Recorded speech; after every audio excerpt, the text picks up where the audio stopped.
स्वागत है नितेश जी आपका। नमस्कार। सबसे पहले मैं आपसे एक फन क्वेश्चन करूंगा, ठीक है? अगर आप एक पशु होते तो आप किस तरह का फीड खाना पसंद करते? सेहतमंद। क्योंकि सिर्फ इंसान ही धरती पर ऐसा पशु है, हाँ। कुछ भी खा लेता है। हाँ। पशु हमेशा सेहतमंद और स्वस्थ खाना पसंद करता है। अच्छा, आपके हिसाब से एक अच्छी फीड बनाने के कोई 3 रूल कौन से हैं? देखिए, अच्छी फीड बनाने के लिए सबसे ज्यादा जरूरी है क्वालिटी ऑफ इंग्रेडिएंट। तो जो प्रोक्योरमेंट लेवल पे हमें देखना होगा कि हमारी ग्रेन्स या जो दूसरे इंग्रेडिएंट हम फीड में डाल रहे हैं वो किस क्वालिटी के हैं। तो एक रैपिड फायर खेलते हैं, टाइम थोड़ा सा कम मिलेगा सोचने का। आपको 1 वर्ड आंसर देना है, ठीक है? या तो ये या ये। तो पहला मेरा क्वेश्चन है, दूध का गिलास या दही का कटोरा? दूध का गिलास। ठीक है। देसी गाय की सेवा या भैंस की शानदार मिल्क पावर? देसी गाय की सेवा। ओके। गांव की मिट्टी की खुशबू या शहर की रौनक? विदाउट एनी डाउट गांव की मिट्टी की खुशबू। ओके। एक दिन खेत पर किसान के साथ या एक दिन फैक्ट्री में? दोनों ही बहुत जरूरी हैं, पर Okay. डिप्लोमेटिक आंसर ना देते हुए एक दिन किसान के साथ ज्यादा जरूरी है, जहां से हमें आपके पिछले क्वेश्चन से कनेक्ट होगा कि हमें पता चलेगा कि वो क्या फील कर रहे हैं, वहाँ के चैलेंजेस क्या हैं। और जब हमें वहाँ के चैलेंजेस समझ में आएंगे तब मैं अपनी फैक्ट्री में आकर कुछ अच्छा कर पाऊंगा। ओके, ठीक है। फीड का टेस्ट करना या फार्मर के फीडबैक सुनना? फार्मर की फीडबैक सुनना, क्योंकि जो असली लैब है वो फार्मर का एनिमल है, तो उसका फीडबैक हमारे लिए बहुत मायने रखता है, क्योंकि असली चीज, असली रिजल्ट तो वहीं आने वाला है। राइट। नमस्कार दोस्तों, स्वागत है आपका गांव से ग्लोबल बाय स्काईलार्क ग्रुप में। आज हमारे साथ हैं स्काईलार्क ग्रुप के मालिक, जिनका नाम है नितेश धुल। और आज हम बात सिर्फ स्काईलार्क के बारे में नहीं करेंगे, आज हम बात करेंगे स्काईलार्क के एक वर्टिकल जिसका नाम है धार पशु आहार। धार पशु आहार कब स्टार्ट हुआ, इन्होंने इसकी नींव कब रखी गई, इस चीज के बारे में आज नितेश जी से बात करेंगे और जानेंगे इसकी कहानी। तो स्वागत है नितेश जी आपका। नमस्कार। सबसे पहले मैं आपसे एक फन क्वेश्चन करूंगा, ठीक है? अगर आप एक पशु होते तो आप किस तरह का फीड खाना पसंद करते? सेहतमंद। क्योंकि सिर्फ इंसान ही धरती पर ऐसा पशु है, हाँ। कुछ भी खा लेता है। हाँ। पशु हमेशा सेहतमंद और स्वस्थ खाना पसंद करता है। अच्छा, अगर पशु को सेहतमंद खाना ना मिले तो उसके लिए आप क्या करोगे? मतलब क्या उसकी सेहत पे इम्पैक्ट आएगा? आप उसके बारे में मेरे को थोड़ा बताएं। किसी भी लिविंग बीइंग के लिए न्यूट्रिशन सबसे इम्पोर्टेंट है। हाँ। चाहे वो पोल्ट्री है, चाहे फिशरी है, चाहे कोई भी वर्टिकल है जहां हम लाइफ स्टॉक की बात करते हैं, उसके लिए न्यूट्रिशन मैनेजमेंट बहुत जरूरी है। हाँ। तो अगर पशु को खाना ही सही नहीं मिलेगा, हाँ। तो उसमें हर तमाम तरीके की समस्याएं आएंगी, चाहे वो रिपीट ब्रीडिंग को लेकर है, चाहे वो फिर इसकी आरओपी जेर अटकने की समस्या को लेकर है, दूध के प्रोडक्शन को लेकर है। ये सारी बीमारियां न्यूट्रिशन से रिलेटेड हैं। तो अगर हम न्यूट्रिशन को अच्छे से मैनेज नहीं करते हैं तो पशु में हर एक प्रकार की बीमारी भी आएगी, दिक्कतें भी आएंगी, किसान को नुकसान भी होगा बहुत ज्यादा। ओके। तो इसको हम कुछ इस तरीके से समझ सकते हैं। आपको एक मशीन चलानी है, उसके लिए आपको फ्यूल की जरूरत है। अगर आपका फ्यूल ही खराब है तो आपकी मशीन कभी एफिशिएंट हो ही नहीं सकती और जल्दी खराब हो जाएगी और आपकी फैक्ट्री हमेशा घाटे में है। हाँ, ठीक है। अच्छा, फैक्ट्री से याद आया, धार पशु आहार जो आपने एक वर्टिकल स्टार्ट किया था, ये कब स्टार्ट किया और इसका जो नाम है धार, वो आपने दिमाग में कैसा आया कि ये नाम रखना है मुझे? धार पशु आहार हमने लगभग आज से 3 साल पहले शुरू किया। एक ओनर, एक प्रोड्यूसर होने के साथ साथ मैं एक किसान भी हूँ। तो हमें रियलाइज हुआ कि हमारे पास भी अपनी डेयरी है, अपने पशु हम रखते हैं। तो पैसा तो है, लेकिन पैसा लेके घूम रहे, ओरिजिनल चीज नहीं मिल रही है। जैसा कि अभी हमने डिस्कस किया कि पशु के खाने के लिए स्वस्थ मार्केट में चारा उपलब्ध नहीं है, जिसकी वजह से रेगुलर समस्याएं आ रही हैं। तो हमें लगा कि आसपास की जब लोगों से मिले, किसानों से बात की और इंटरेक्शन किया कि काफी समस्याएं जो हैं वो किसान झेल रहा है सिर्फ इसलिए कि उसको अच्छा न्यूट्रिशन नहीं मिल रहा। तो हमने शुरुआत तो इसकी अपनी डेयरी के लिए की थी कि अपनी डेयरी पे हम अच्छा फीड खिलाएं, अच्छी ब्रीड तैयार करें, अच्छे एनिमल का जो है आगे चयन करके और उसको एज अ बिजनेस आगे लेकर जाएं। शुरुआत इसकी यहाँ से हुई थी। अच्छा। रहा सवाल धार का, क्योंकि ये एक आसान नाम है, हमारे नॉर्दर्न रीजन में सबको याद रहने वाला नाम है, पशुपालन से डायरेक्टली एसोसिएटेड है। चाहे मैं हरियाणवी की बात करूं, दूध निकालना को भाई धार काट लिया, ऐसे ही पंजाबी में भी भाई तार निकालनी है। तो ऐसे याद रखने वाला एक बहुत छोटा सा नाम है जो हर कोई किसान आसानी से रिलेट कर पाता है।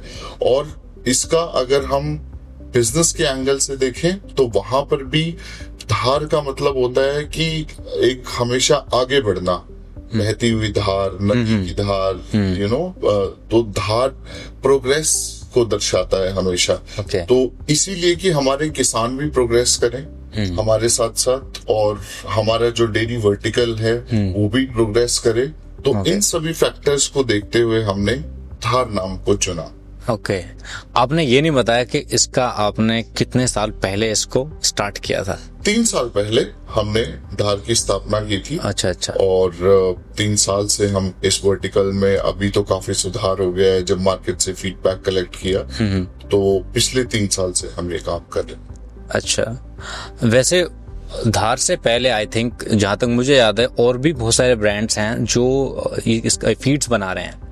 तो आपको कहाँ ऐसा गैप दिखा कि आपको लगा कि एक नया ब्रांड आना चाहिए, एक नया ब्रांड, एक ऐसा वर्टिकल जो अच्छा फूड और अच्छा फीड दे और विद न्यूट्रिशन? तो आपको कहाँ दिखा है वो गैप?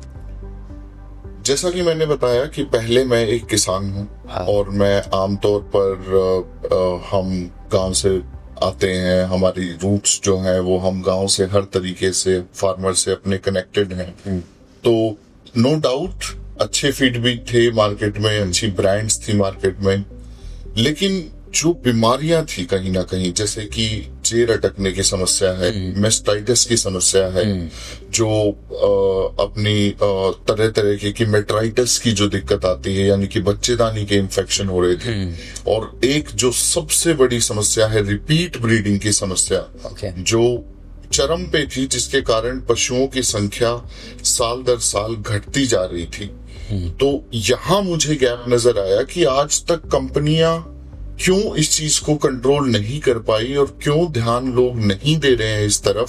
सिर्फ दूध दूध दूध के ऊपर सबका ध्यान है, लेकिन फार्मर दूध लेने के बाद भी घाटे में क्यों जा रहा है। वो गैप मुझे दिखाई दिया, और उस गैप के ऊपर हमने काम करके अपने प्रोडक्ट्स को डिजाइन किया कि सिर्फ दूध एम नहीं है फार्मर का, ये सारी समस्याएं भी जो हैं वो जब तक सॉर्ट आउट नहीं होंगी न्यूट्रिशन के माध्यम से, और खास चीज ये है कि ये सभी न्यूट्रिशन से रिलेटेड समस्याएं थी। तो इसीलिए मुझे ये गैप नजर आया कि इस गैप को क्लोज करने की कहीं ना कहीं हमें आवश्यकता है। ओके। एक वर्ड आता है एफ्लाटॉक्सिन, उसके बारे में आप थोड़ा बताइए।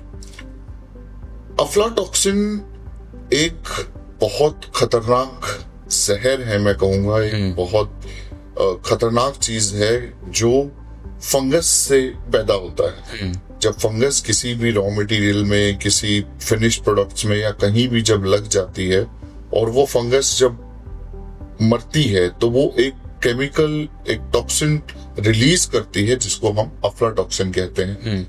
अफ्लाटॉक्सिन दूध में भी आ जाता है, ये अमूमन तौर पर M1 और M2 के रूप में दूध में आता है, और B1, B2, G1, G2 इस प्रकार से इसके बहुत सारे प्रकार होते हैं। तो साधारण भाषा में मैं कहूं तो ये आज के टाइम पे किसान के लिए सबसे बड़ी समस्या है। हम घर में दूध तो ले रहे हैं, लेकिन क्या वो दूध जो है अफ्लाटॉक्सिन फ्री है? क्या हम अपने बच्चों को स्वच्छ दूध पिला रहे हैं? हम खुश हैं, मैंने अपने घर पे एनिमल रखा है, लेकिन हम उनको फीड जो है वो टॉक्सिन वाला खिला रहे हैं। तो अनजाने में हम अपने भविष्य को गर्त की तरफ लेके जा रहे हैं, क्योंकि अफ्लाटॉक्सिन से विभिन्न प्रकार की समस्याएं पैदा होना बिल्कुल नेचुरल है। कार्सिनोजेनिक ये होता है, तो कैंसर रोग जैसे घातक रोग इससे हो सकते हैं। इनफर्टिलिटी, जगह जगह हम देख रहे हैं IVF सेंटर्स खुल रहे हैं, तो टॉक्सिन कहीं ना कहीं उसके पीछे एक अहम कारण है। तो इनफर्टिलिटी की समस्या इससे आ सकती है। ह्यूमंस में आप बात कर रहे हैं, ह्यूमंस में बात कर रहे हैं, और पशुओं में, दोनों में सेम प्रकार की समस्याएं आती हैं। तो लिवर से रिलेटेड समस्याएं आती हैं। तो इस प्रकार की अनेक समस्याएं जो हैं इस टॉक्सिन की वजह से आती हैं, जिसकी तरफ हमें ध्यान देने की जरूरत है। और कंज्यूमर जब तक अवेयर नहीं होगा, हम जब दूध, तब तक हम सिर्फ ब्लाइंडली ये देख के हाँ एक सफेद पदार्थ है और उसको पी लिया, ये तो हमारे घर का है भैया, नहीं, हमें पशु को अच्छा चारा देना होगा, अफ्लाटॉक्सिन नियंत्रित चारा देना होगा, ताकि हम इस जहर से बच पाएं, अपने बच्चों को बचा पाएं।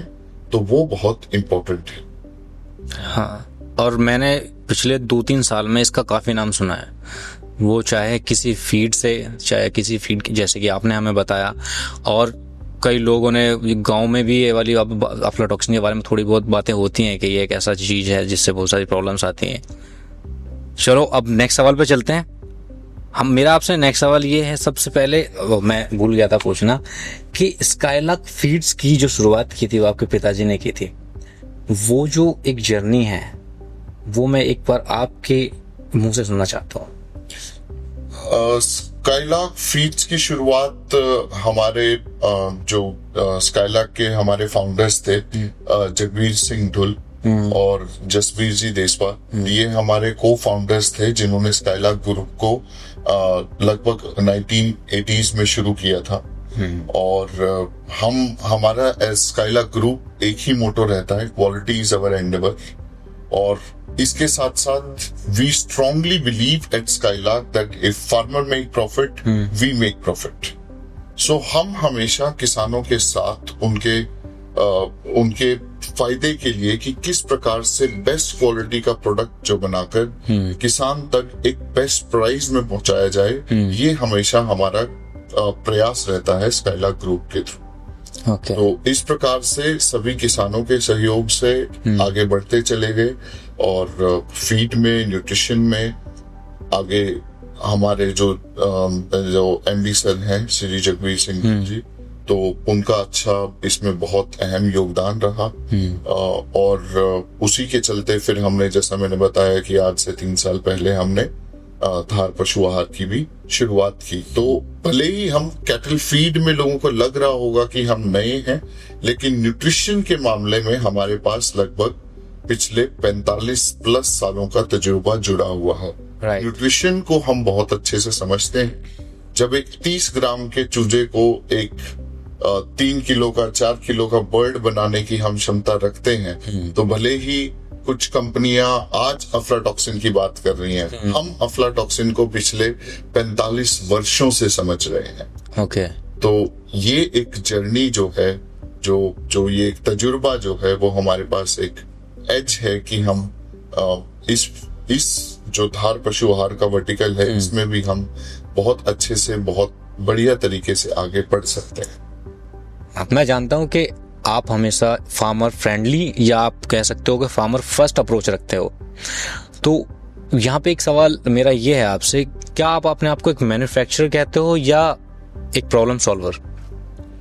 इंडीड हम एक प्रॉब्लम सॉल्विंग अप्रोच की तरफ काम करते हैं, और ये शायद बहुत क्लियर है जो हमने स्टार्टिंग में, जब मैंने आंसर्स दी क्वेश्चंस के, कि जो हमें गैप लगा उसको एनालाइज किया, बीमारियां बहुत हैं और क्यों कंपनियां नहीं सोच रही हैं इस तरफ कि फार्मर के सिर्फ दूध नहीं देना है, फार्मर का पशु को हर साल जो एक बच्चा देने की भी आवश्यकता है, उसकी पशु की सेहत भी जरूरी है। तो हम अपने आप को एक प्रॉब्लम सॉल्वर मानते हैं, और मैन्युफैक्चरर बाद में है। पहले एक किसान स्वयं, उसके बाद एक प्रॉब्लम सॉल्वर। हम जमीन पे उतर के वहां की समस्याएं समझ के और तब जाके कुछ कंट्रीब्यूट करना चाहते हैं, ना कि ब्लाइंडली कुछ भी बनाया और कुछ भी बेच दिया। So I honestly feel we are a problem solver. Okay, धार पशु आहार का जो आपने फर्स्ट बैच निकाला होगा, उस टाइम पर आपने उसको कैसे टेस्ट कराया, कहाँ टेस्ट कराया, और उसको आप डिस्ट्रीब्यूशन जो उसका था वो कैसे हुआ उसके बाद? देखिए, लैब इक्विपमेंट्स हमारे पास एडवांस्ड लेवल के हैं। हमारे पास NIR मशीन है, एनालाइजर्स हैं, सारी चीजें हैं। हम तमाम तरीके के इक्विपमेंट्स हैं। जो हमारे पास टेस्टिंग फैसिलिटी है वो विरले ही प्लांट्स पर देखने को मिलती हैं। स्काईलार्क R&D में बहुत विश्वास रखता है और टेक्नोलॉजी के साथ हमेशा एडवांस रहता है। ये एक पहलू इसका। दूसरा पहलू ये है कि सबसे अच्छी लैब जो है वो पशु है। वो हमारे हरियाणवी में कहते हैं कि अपनी लासी न खाटी कौन बताओगा। दैट अपने प्रोडक्ट को खराब कोई नहीं कहेगा। लेकिन जो बेस्ट टेस्टिंग है, जो बेस्ट लैब है, वो है animal. And as I said, हमारे पास लगभग 250 पशुओं की अपनी डेयरी है, जिसको मैं चला रहा हूँ पिछले लगभग 10 साल से। तो वही सारी पहले टेस्टिंग होती है। टेस्टिंग होने के बाद जब रिजल्ट्स हमारे सामने होते हैं, उसके बाद हम कोई भी प्रोडक्ट जो है वो किसान तक पहुंचाते हैं। तो I feel that the best testing facility is the animal itself. और रिजल्ट्स क्या रहे फिर उस टेस्ट के? रिजल्ट्स उसके कुछ इस प्रकार से रहे, जो एनिमल 7 लीटर पे थे वो 12 लीटर पर पहुंच गए। हमने कुछ अपने परिवार वाले दूसरे जो हमारे भाई हैं, जो सदस्य हैं, जो लोग हमारे साथ काफी सालों से पोल्ट्री के माध्यम से भी जुड़े हैं, तो वो भी साथ में पशुपालन करते हैं, फिर उनको भी दिया गया ये फीड। तो जिनके कुछ रिपीटर की समस्याएं थी, 2-2 साल से एनिमल्स रुके हुए थे, वो मतलब हीट में आए।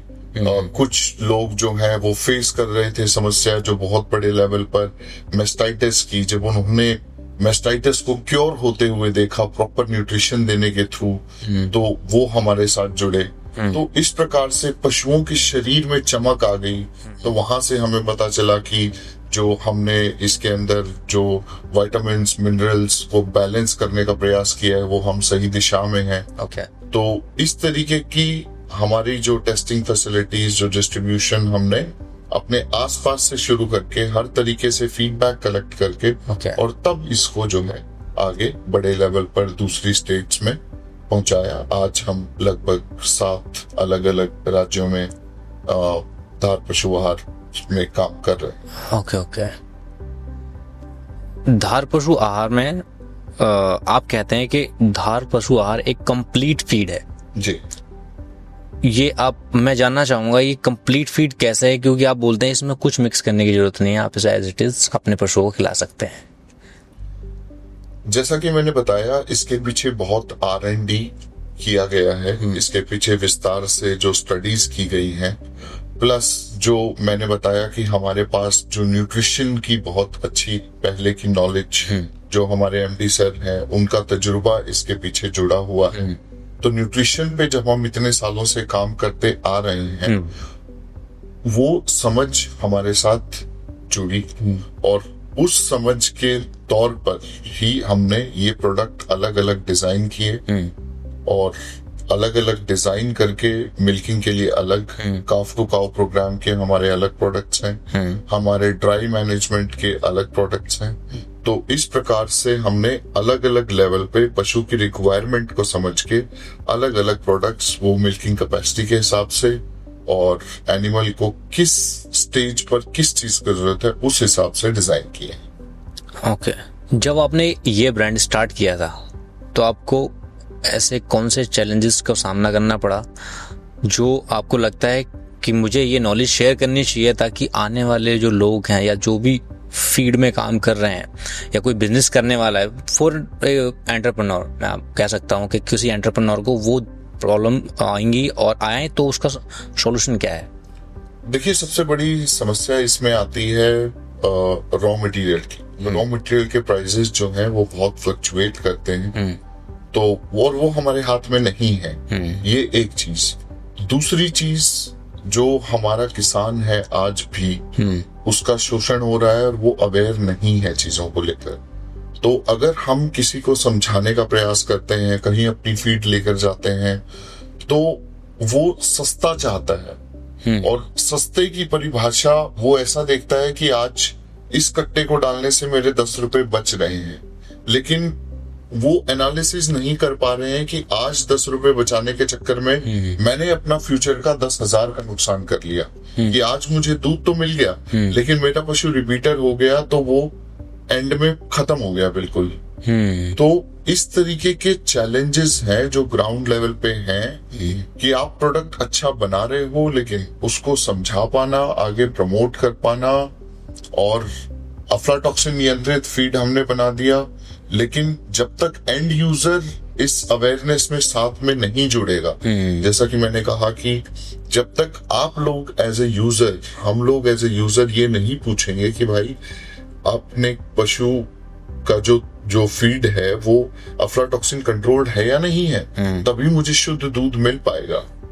राइट। इस तरीके के चैलेंजेस ग्राउंड लेवल पर बने रहते हैं, आगे भी बने रहेंगे।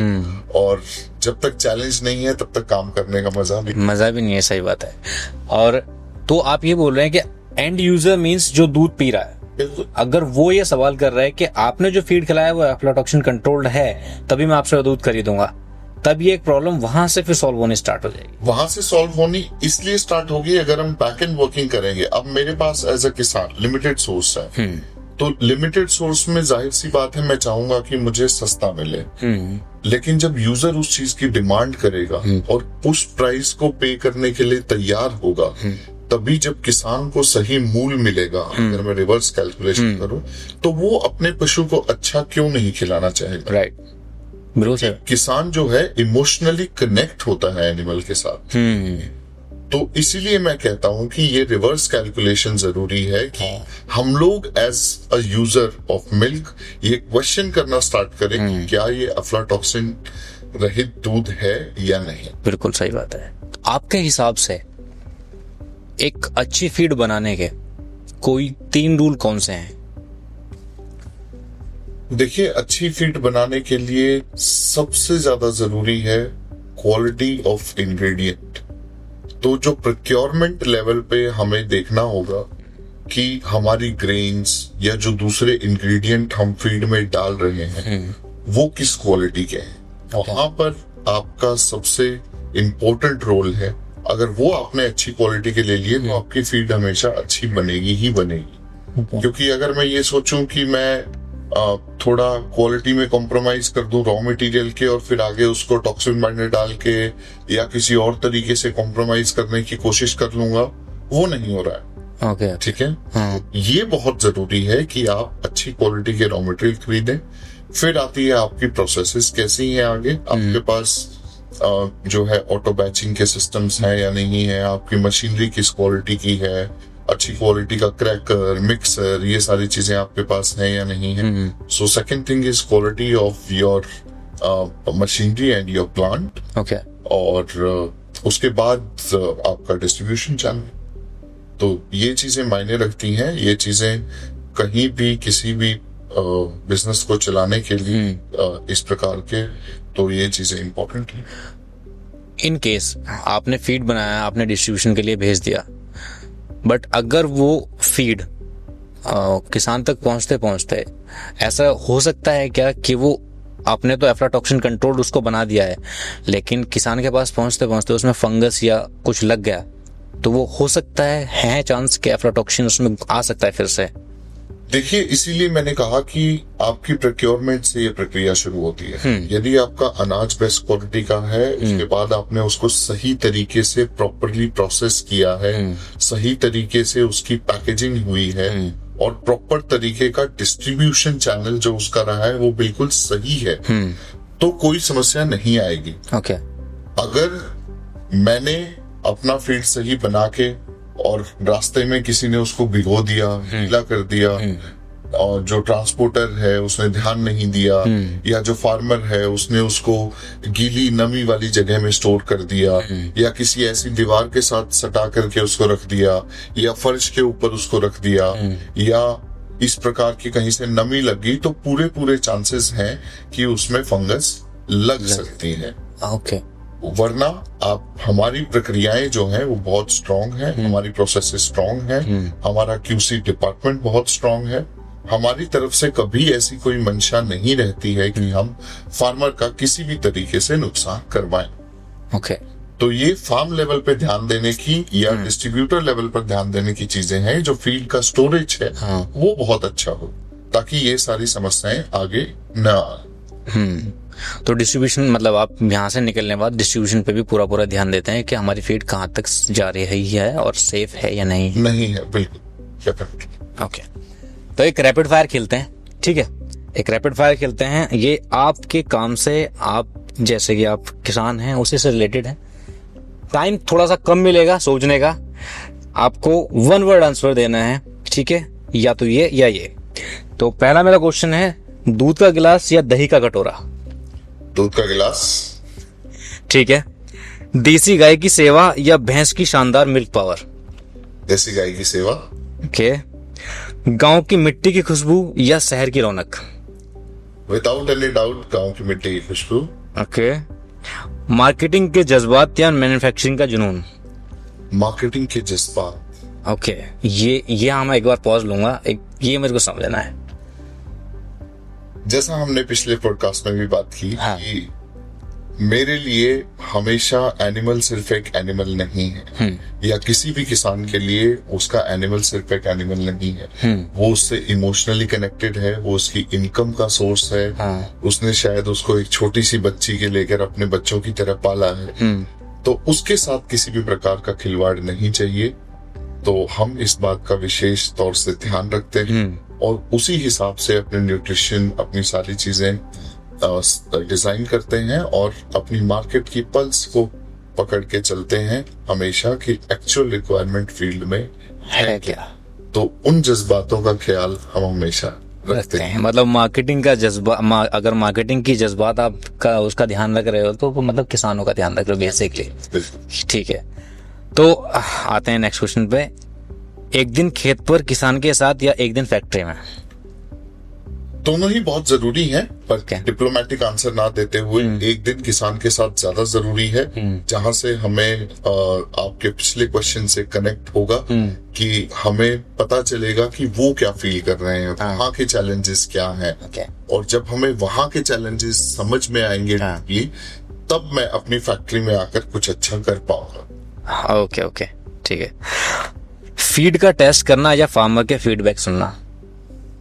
फार्मर की फीडबैक सुनना, क्योंकि जो असली लैब है वो फार्मर का एनिमल है। तो उसका फीडबैक हमारे लिए बहुत मायने रखता है, क्योंकि असली चीज, असली रिजल्ट तो वहीं आने वाला है। राइट। इसका छोटा सा मैं उदाहरण दे देता हूँ कि कई बार क्या होता है, हम मक्के में टेस्ट कर लेते हैं साइलेज के अंदर और प्रोटीन बहुत अच्छा दिखा रहा होता है, लेकिन एनिमल पे रिजल्ट नहीं आ रहा, वहां उसका दूध पे असर नहीं पड़ रहा। उसका कारण होता है कि वो जो दाना है साइलेज के अंदर मक्खी का, वो क्रैक नहीं है प्रॉपरली, और जब तक वो क्रैक नहीं है रोमन लिकर उसके ऊपर रिएक्ट नहीं कर पाता है। तो लैब की रिपोर्ट आपको हमेशा कहेगी you have the best quality silage. Farmer का फीडबैक बताएगा भैया दूध नहीं बढ़ रहा, और आप नहीं समझ पाओगे क्यों नहीं बढ़ रहा। तो वहां आपको जाना जरूरी है। That is the reason. हाँ, फार्मर के साथ फार्मर का फीडबैक बहुत जरूरी है। ठीक है। तो हमारा रैपिड फायर राउंड यहीं खत्म होता है। मैं लास्ट में यही कहूंगा, नितेश जी बहुत बहुत धन्यवाद। किसान भाइयों से मेरा यही निवेदन है कि एक बार ये एफ्लाटॉक्सिन जो है इसके बारे में सोचें, और हो सके अपने फीड में ना इसको मिक्स होने दें किसी भी तरीके से, क्योंकि आपकी एक छोटी सी गलती से एक फैमिली का बहुत बड़ा नुकसान हो सकता है। तो और किसान भाइयों से ये भी एक मेरा निवेदन है कि इस वीडियो को ज़्यादा से ज़्यादा शेयर करें, और जो भी किसान भाइयों के कंसर्न और या कोई सवाल हैं तो वो इस वीडियो के कमेंट सेक्शन में बता सकते हैं हमें। नेक्स्ट वीडियो में हम उन पर बिल्कुल बात करेंगे। हो सके ज़्यादा से ज़्यादा, जितना हो सकेगा उतने कमेंट में जो भी सवाल आएंगे उनका जवाब देंगे, उन पर बातें होंगी और ज़्यादा से ज़्यादा नॉलेज शेयर होगी। धन्यवाद।